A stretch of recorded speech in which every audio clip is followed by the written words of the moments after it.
Gangs of London, a 9-part series from Gareth Evans and Matt Flannery, which stars Joe Cole and Lucien Samadi, is the best show from 2020, and it has been renewed for a second season. So, guys, here's everything you need to know before you watch the second season of one of the most amazing shows ever. We're not a bank. It's just numbers, you see. We're calling it. Gangs of London might just be the best TV show of 2020. After a group of 2.23 million viewers jumped in to watch the show in the UK on Sky Atlantic, it should not come as a surprise that the show will get its second season. Since its release, the gangster genre has become a worldwide sensation. So, guys, for those of you unfamiliar with the show's plot, here it is. Gangs of London is all about vendetta, goals, and of course a strive for power. The story starts with the killing of Finn Wallace, king of London's underworld and figurehead of a complicated network of international gangs. So his son, Sean Wallace, is the one who needs to clear things up. However, in order to do that, he'll need to face some dangerous people, as we should expect.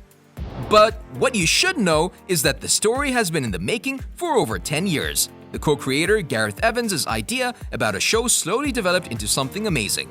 The events occur in a fictionalized version of London, but the real locations are something that will surprise you a lot. But we'll talk about that later. Now, is it true that most of the stories in the show are based on real crimes? Keep watching to find out.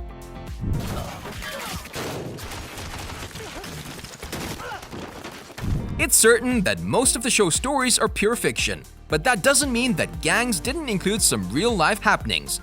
To be more precise, the creators took inspiration from great research into the works of international gangs to make the show as real as possible. Former gang members including Carl Locko and Duro Oy were interviewed, as well as criminologists and detectives. Tell the story of the rise of this character who becomes more and more important to a family. In the final episode of Gangs of London Season 1, we saw Sean Wallace, portrayed by Joe Cole, being shot in the face by confidant undercover detective Elliot Carter, portrayed by Soap Dirisu, with almost everyone believing the chief of the Wallace organization and clan had been killed with almost no prospects of survival. A police officer was even seen saying that he's dead after the raid. It was planned from the start that Sean Wallace would die. He's shot and he's killed, co-director Corin Hardy told Den of Geek. But Gareth Evans said that they've intentionally left the question of Sean's future unclear. He said they've kept that pretty open of where Elliot shot him. If it had been a dead center, then yeah, absolutely he'd be dead. So the exact timing of his death might be edited in Season 2. Will Sean Wallace live in the next season? Only time will tell. But what do you guys think? Let us know in the comment section below.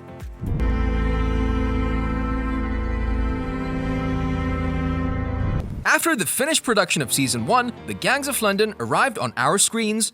So we also expect the second season to take a great amount of time when it comes to its production, since, well, it lives on high expectations.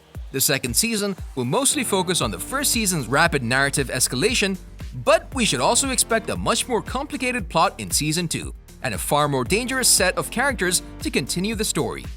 Co-director Xavier Gens explained in an interview with Radio Times that there will probably be a new big antagonist, saying, "We need to create a new one because the body count of the first season is quite elevated. I'm pretty sure in Season 2, Elliot is going to go to the dark side." They also want to explore the repercussions of what Luan does to Mossy. Evans also said that it can't just end there. You don't just get away with bumping off 4 people in a hotel room and then say, "Oh, okay, we're done."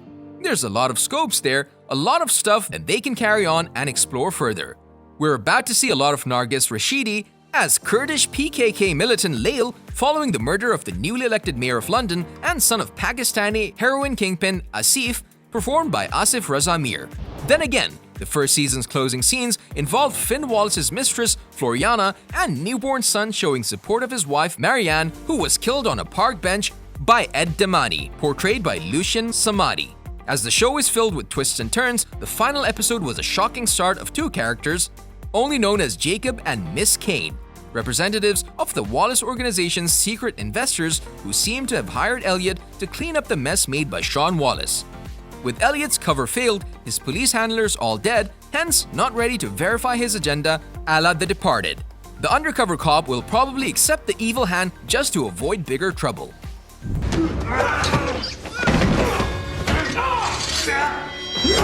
Executive producer Thomas Bensky was quoted at the Edinburgh TV Festival in August as saying, "The timing of the show, in a way, has not been hugely affected by COVID, because we obviously launched during the lockdown and we're now in development.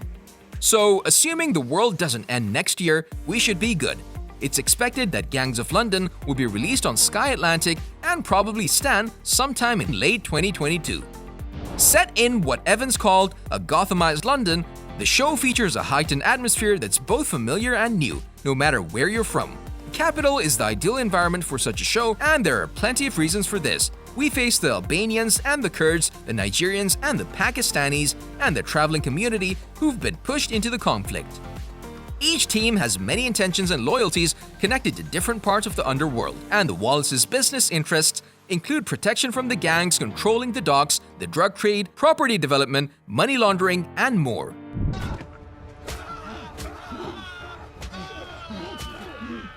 As we said before, you'll probably recognize parts of London that are portrayed in the show. Gangs of London, as its name suggests, portrays another version of London, and you'll probably notice some of the parts the show has been filmed. The show was filmed in locations crossing every angle of the capital, from Aldgate to Canary Wharf, Chinatown to Hampstead, and through Hackney. London is one of the most corrupt cities in the world. In fact, back in 2017, it was discovered that a surprising £90 billion is washed through London every year. London is a hugely beneficial drug market. Now, what about getting those crime leaders? Why is there no sign of them? Well, it's simple. They're hard to catch. It's not shocking at all that gang lords are the most difficult criminals to catch when it comes to the US. According to a study by the Centers for Disease Control and Prevention, Long Beach, Los Angeles, Newark, Oakland, and Oklahoma City are the US capitals of gang homicide. These people are just good at hiding. They are connected to some of the most influential and powerful people. The National Crime Agency was set up in 2013 to act upon organized crime, and even with the support of £500 million a year, their efforts seem to be worthless. Like the academics John Arguella and David Ronfeld said, new criminal networks have no precise head or heart that can be targeted. So this is what Gangs of London is about. And of course, you'll find out more about this as the show unwraps its story.